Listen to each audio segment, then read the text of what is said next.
Isang eksena ng lantarang pamimili ng boto sa Negros Oriental ang kumalat sa social media.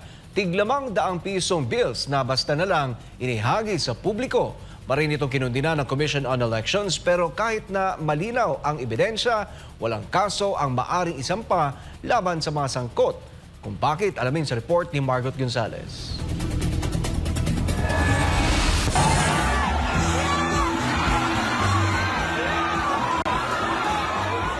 Bawal ito lalo't panahon ng eleksyon. Ang COMELEC kinundina ang video na nagpapakita ng lantarang pamimili ng boto sa Negros Oriental kung saan makikitang may paghahagis ng 500 peso bills.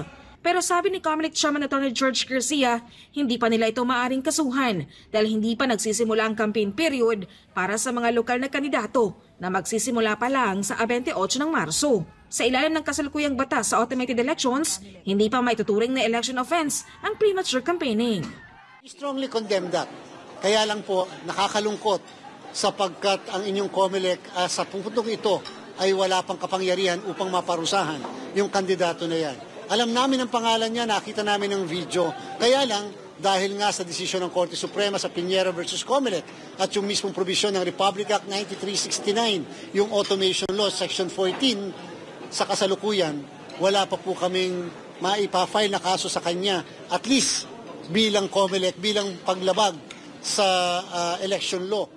Ayon kay Garcia, dapat nang baguhin ang batas upang maituring ng opisyal na kandidato ang sino mang naghain ng Certificate of Candidacy o COC.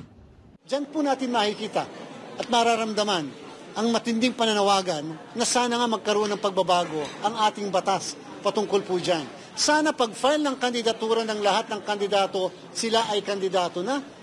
Merong premature campaigning na prohibited at may karampatang kaparusahan na kaagad sa paglabag po nito. Every complaint, every report when it comes to what happened in the Visayas is an argument in favor of amending the law. It's not just changing the jurisprudence of the Supreme Court, but as is the power of the COMELEC, we can recommend the amendment of election laws.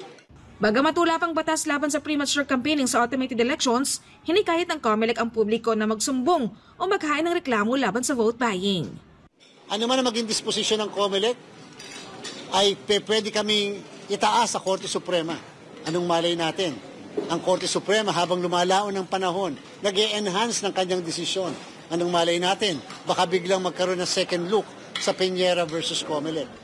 Maaring balikan na muli ng Korte Suprema ang naturang ruling na posibleng magbago ang takbo ng batas sa mga susunod na halalan. Samantala, patuloy ang panawagan ng COMELEC sa publiko na maging mapagmatyag at magsumbong sa anumang insidente ng vote buying. Sa kabila ng umiiral na mga limitasyon sa batas, bukas ang ahensya sa mga panukalang pagbabago upang mas mapalakas ang kampanya laban sa mga paglabag sa halalan. Para sa Diyos at Pilipinas, kumahal, Margot Gonzalez, SMNI News.